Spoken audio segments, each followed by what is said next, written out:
It is Friday, April 29th here in Draft Shark Studios remote. Welcome to the podcast. I'm your host, Matt Schauf. With me, as always, is Jared Smola. And I say remote because we're in the midst of the NFL draft. We are on our annual Draft Sharks getaway in the Finger Lakes region of upstate New York. And Jared, last night we settled in for, I think, what most of us probably expected to be a somewhat boring first round for fantasy purposes. You know, like a limited class, nice wide receivers, but not a whole lot else. What we got was this like summer blockbuster version of round one of the draft. I feel like they just like slipped the Marquise Brown trade in and like barely even had time to talk about it because so much else was going on. I think there was a solid 2-hour stretch last night where I did not look up from my computer because there was just so much going on. We were keeping the projections updated with all the rookie landing spots in these trades. Those are up on the site now. It was crazy. It was super fun though. Yeah, we were watching to see where these wide receivers were going from the rookie class, just with all the moves up in the first round. We'll get through all of those moves. But yeah, it was out of nowhere. This Marquise Brown trade popped up, and we were watching on NFL Network. They even popped up the slide, and nobody said anything about it. So we're like, wait a second. Was that a real thing? There weren't reports about it. And then there was even limited analysis. It's like there was so much else going on. They were like, oh, yeah, Marquise Brown got traded.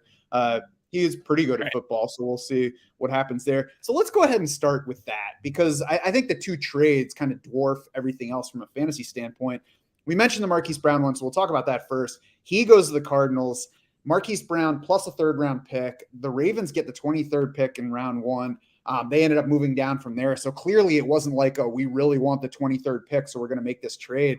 That's what's surprising here is, like, Marquise Brown still had the 4th year left on his rookie deal, still had the 5th year option. So it wasn't like they had to make a move all of a sudden just to get out from a contract situation that was killing him. I'm not sure exactly what the motivation was there. Maybe there's some off-field stuff, but from a purely fantasy standpoint, why don't you start to break this down for us? What does it mean for Marquise Brown being in Arizona?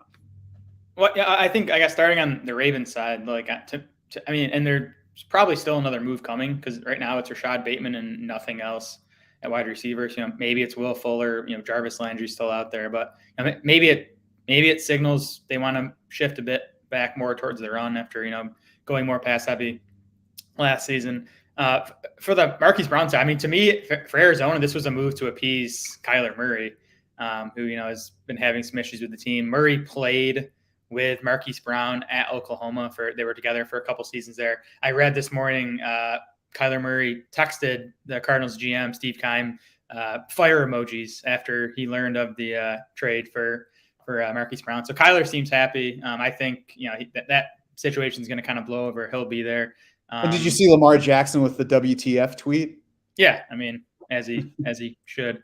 There are 156 available targets in Arizona with Christian Kirk and Chase Edmonds gone. So, there's room for Marquise Brown, even as the number 2 receiver there to I think, have as good, if not better, a season in Arizona as we thought he was going to have in Baltimore. Yeah, I think it's similar. His draft price had not been too high in Baltimore so far this year. So I don't think there's a huge change from that. I think that it's less interesting to draft Rondale Moore now than it was just a day ago. What about you? Yeah, it's going to be interesting to see how they deploy these wideouts because they re-signed AJ Green too. Now, he got a 1 year, I think $3 or $3.5 million deal, so not big money. So I don't know. Like, are we expecting Hopkins and Brown as like the outside guys and Rondale Moore as the slot, and then Green's kind of the 4th? That would definitely be my expectation. I mean, they re-signed AJ Green, but that's like an insurance deal. They've got him there just in case something else big didn't happen at wideout. I don't think that necessarily puts him in the lineup. I think he's like last year's Antoine Wesley, for as long as he's healthy. If they need him, he pops in there, probably their 4th wideout. And then Rondale Moore, like, that's a guy that needs volume, and I just don't think the volume is there. And I don't think that what he will get is going to be deep enough downfield that he's going to be an efficient producer, yardage or scores wise. Right. Yeah. I mean, Brown coming definitely hurts Rondale Moore. We'll see what happens to the ADP. I mean, if he gets cheap enough, I might still be interested. To me, Moore could maybe do some of the Chase Edmonds stuff that they lost there. And I do think Moore can add rushing production. We haven't projected for like 23, 24 carries. So that helps as well. So he's in wide receiver 5 territory in our rankings now. I think if you can draft him at that price, I think you're fine. Mm-hmm. So let's move on from that one because we, as you said, we still have some things to sort out in Baltimore. Obviously, it's a good time for Rashad Bateman right now, but there are other guys that they can add: Jarvis Landry, Will Fuller, guys in the second round of the draft and beyond. So we'll see what else lands there before we get too deep into Bateman. Today would be a tough time to decide where to draft Rashad Bateman. He obviously climbs. There's a chance that he climbs too high. I think if you take him anywhere in like the late 20s among wide receivers, that's probably okay. Yeah, our very initial run of updated projections had Bateman at wide receiver 29 or 30. And we will be drafting at 4:00 today on FFPC. So we will see where Bateman goes in that draft. That's right. Certainly upside from that position, I would say, for Rashad Bateman. A.J. Brown to the Eagles then swoops in and properly dwarfs the Marquise Brown news. Now, two sides of this, because I am an Eagles fan, but at this point I'm way more of a fantasy player than I am an Eagles fan. So I've got people like, hey, what do you think of A.J. Brown going to the Eagles? And I'm like, well, there goes his fantasy stock. I mean, it's obviously a great move for the Eagles. They pick up a for real number one receiver, and now they have a for real number one in A.J. Brown, a guy who could become a number one-ish in Devontae Smith, tremendous wide receiver core, and yet I think a limited ceiling passing attack. I think the first thing for us to sort out in figuring out how to treat it for fantasy is what kind of pass run split we're going to get. Because last year we got an Eagles team that started out surprisingly pass heavy. And then all of a sudden from the Detroit game on, they were like, oh crap, we're not going to win like that. We got to run the ball a lot. And then they went run stupid. It was like 43% pass the rest of the way. So how are we correcting it at this point? Yeah, I mean, the Eagles finished dead last in pass rate last season. They're obviously gonna throw more this year. I think we already had him projected to throw more before the A.J. Brown. But I mean, now you have the A.J. Brown trade. They spent a first-round pick last year on Devontae Smith. So it's almost like they want to be something closer to what they were, the first few games of last season, like you said. And like you said, they weren't successful, so they kind of had to shift. So, I bumped him up to 54% pass last night, which is still like below league average. That's probably too low. But I mean, that said, this is still bad news for A.J. Brown's fantasy value, as you alluded to. He should be the number one receiver over Devontae Smith, but he's probably not going to dominate target share as he was in Tennessee. And I do think it's still probably going to be a lower pass volume team as far as like league averages go. Yeah, I mean, he's still as good, obviously, in a new place. And just from a pure like QB talent standpoint, it's not a downgrade, I would say. Maybe a little bit, maybe a slightly downgrade from what Ryan Tannehill is right now to what Jalen Hurts is right now, but not noticeable, I don't think, for his efficiency. But the problem is the most attractive thing about A.J. Brown in Tennessee was that he could be that 28% target share guy. Yeah. In Philadelphia, it's probably more like 24 as like the top of his range, maybe something more in the 20 to 22% target share range. Yeah, I gave him 23% target share, just updating the projections last night because you still have Devontae Smith, you still have Dallas Goedert, who I did shave some targets from him with the Brown news, but I still think Goddard's going to be up around 20%. Tight end's just a big part of that offense, I think. So AJ Brown's coming obviously from a run heavy offense, so that that's not the concern so much as the target share probably being lower than what it was in Tennessee. If he can drop from round 2 to round 3 in ADP, I think he would be interesting in that range. I still have to kind of figure out exactly where I like him. We'll see exactly how the rankings sort out. But AJ Brown in round 3, I would not have a problem with right now. Where we have him ranked right now, you would not want to take him in round 3. He might have to come up from where he's wide receiver 25 right now in our PPR rankings.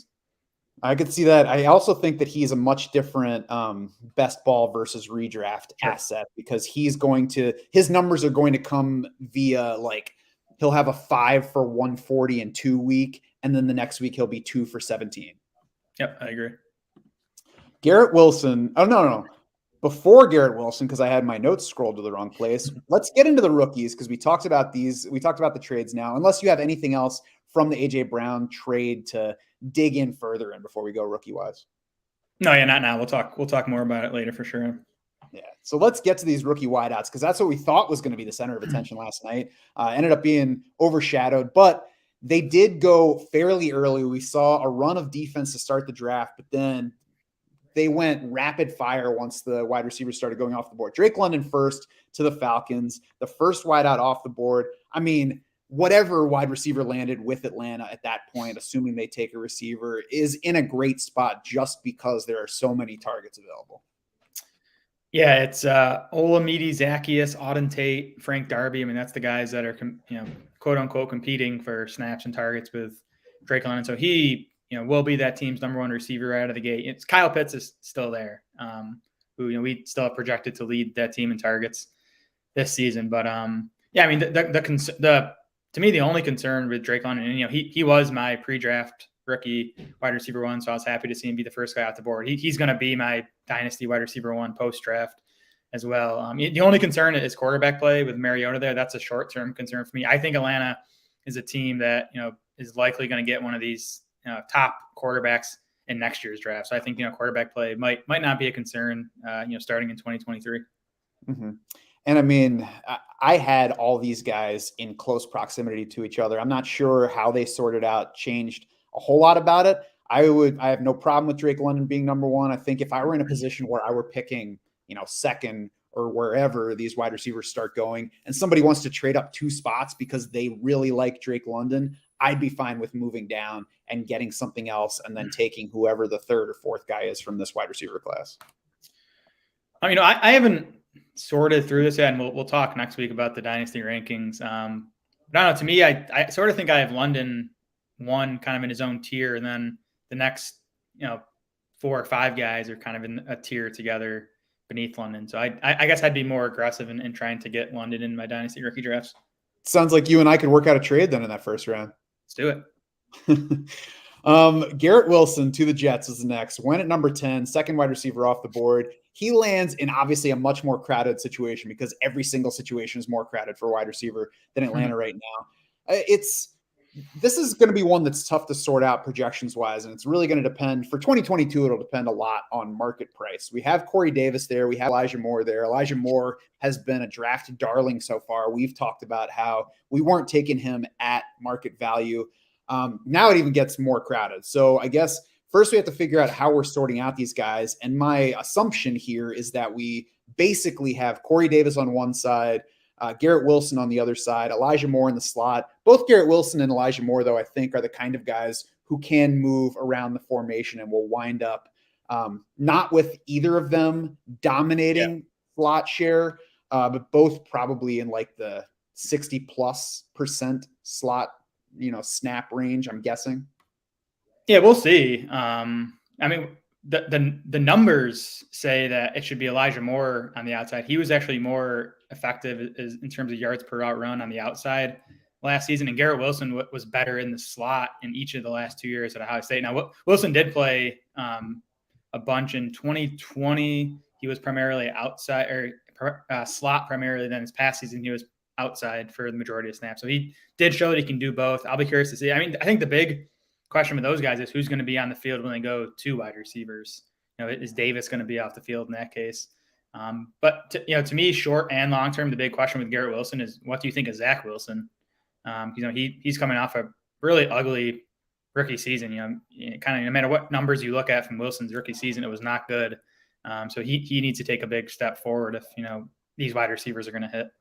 Yeah, I wouldn't dramatically alter my outlook for Garrett Wilson on concern for Zach Wilson because one, if he stinks, they're going to be losing and throwing a bit more than they would otherwise. 2, if he really stinks, then he probably won't be the Jets quarterback for that much longer. Obviously 3 more years at least on the rookie deal. So there's a chance that he's the starter for that length of time. But, depending on how bad he is and how bad the team is and whether the Jets move on from their current coach, we could be looking at as little as 1 more year and then competition beyond that. So, I wouldn't want to overrate it, but it's certainly more of a concern than if Garrett Wilson landed in Atlanta, I guess, for example. Yeah, and I think what you do like about Wilson here, longer term dynasty, he, second wide receiver off the board, top 10 pick, it's awesome draft capital. I also like his fit in Mike LaFleur's scheme. LaFleur comes from the Shanahan tree.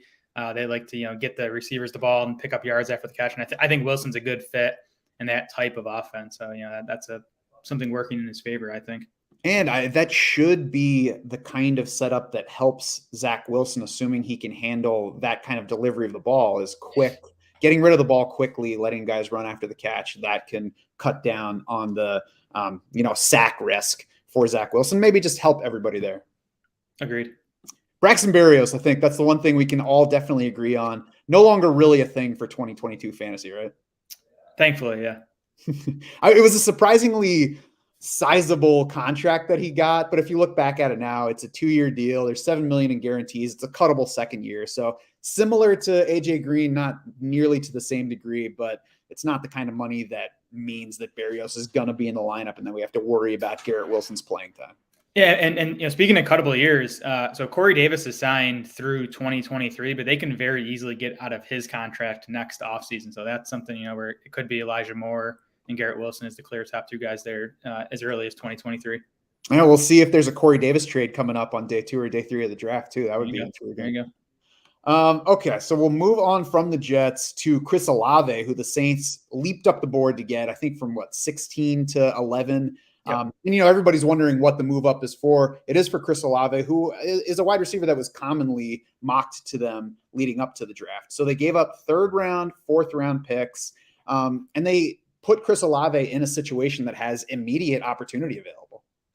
Yeah, and I like this fit, at least in real life, because I do think Olave projects as more of like a number 2 wide receiver in the NFL, where I think, Drake London and Garrett Wilson and, Jameson Williams and Treylon Burks, who we'll get to next, have like the upside to be lead guys. I think Olave is probably just a really good number 2.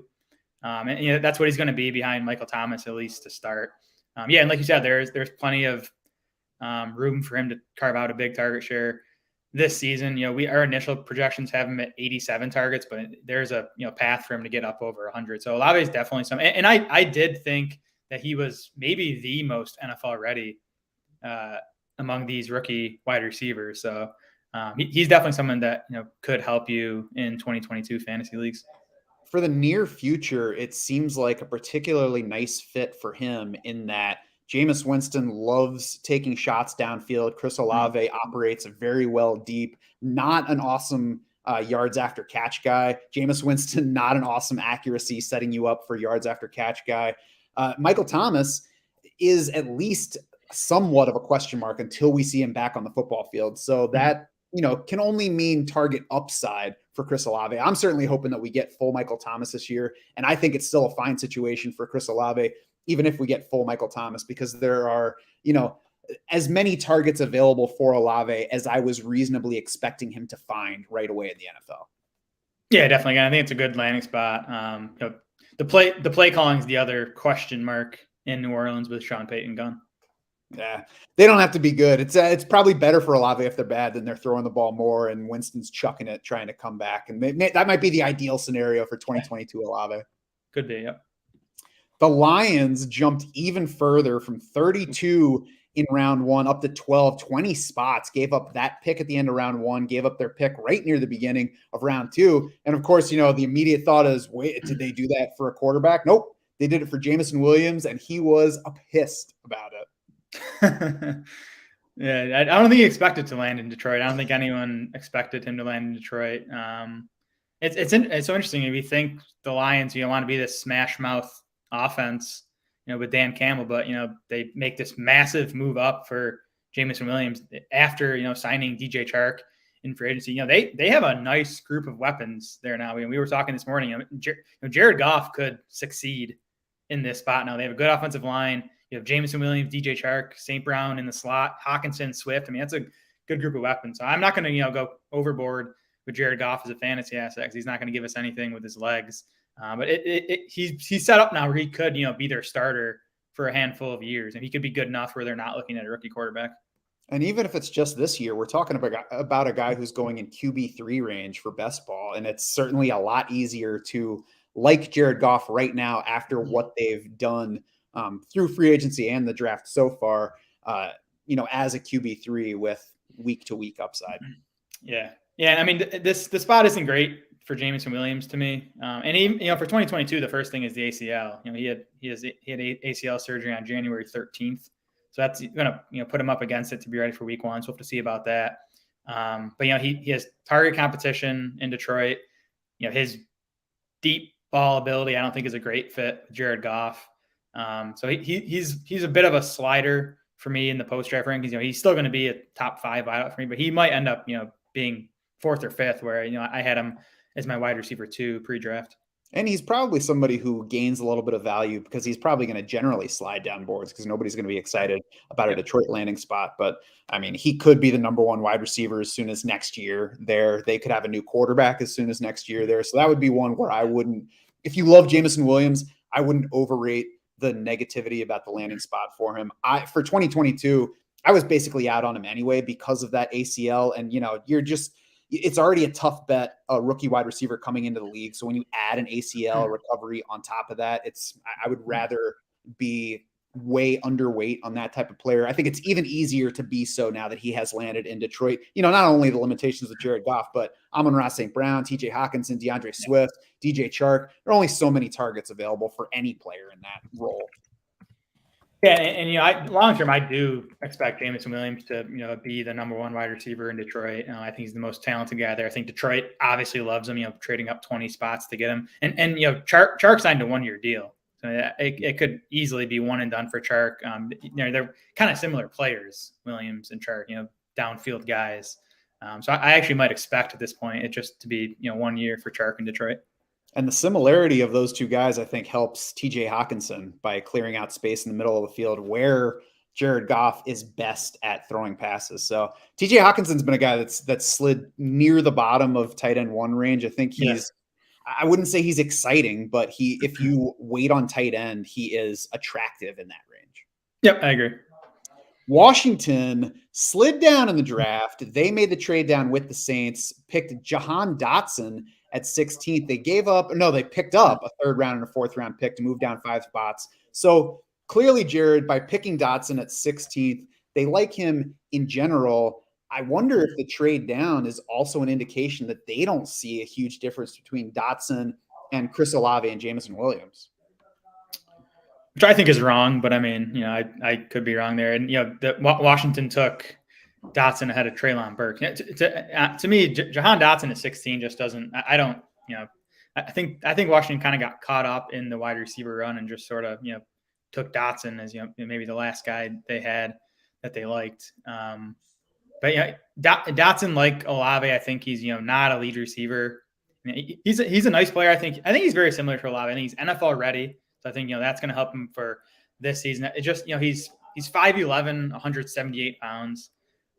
He did play quite a bit on the outside at Penn State, but I think he's probably going to be mostly a slot guy in the NFL because of that size. So we'll see what that means with Curtis Samuel in Washington. I don't know if they do plan on using Curtis Samuel on the outside and Dotson in the slot or mixing and matching. We'll see how that works. But Dotson should at least be the 3rd wide receiver this season, and he might even out target Curtis Samuel this year. Yeah, we're going to have to see about that because Curtis Samuel has spent most of his career as a slot guy, but back in Carolina with this coaching staff, including the offensive coordinator, I mean, there was the 1 year where they really tried to use him as a downfield receiver. It didn't work out, but it was with Kyle Allen as the quarterback, so that's not usually going to work out. Carson Wentz has at least much more potential in that range. So, I'll be watching to see if they are set in roles or if they view these guys as interchangeable and they want to move them around, kind of similar to what the Chiefs do with their wide receivers, at least back when they had wide receivers.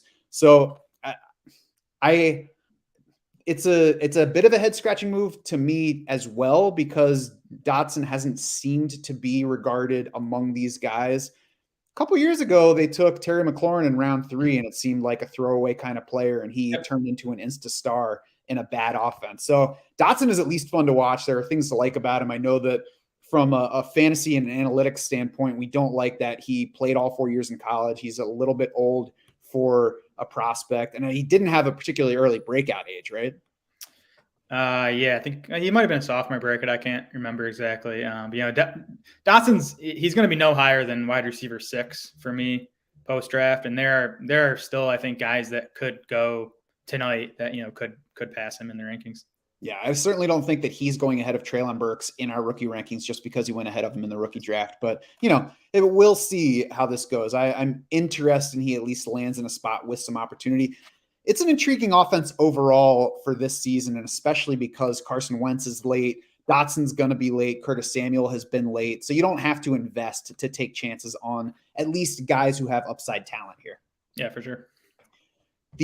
So let's hit the last receiver before we hit the quarterback. And Treylon Burks, of course, became the next AJ Brown in Tennessee. Now, I don't say that because I'm comparing Treylon Burks to AJ Brown, but because Tennessee was like, here, we will trade you AJ Brown for this pick, and then we're going to spend this pick on Treylon Burks. So effectively, they're making him be the next AJ Brown. And I don't know if you saw the video of Mike Vrabel. He didn't look particularly happy about it.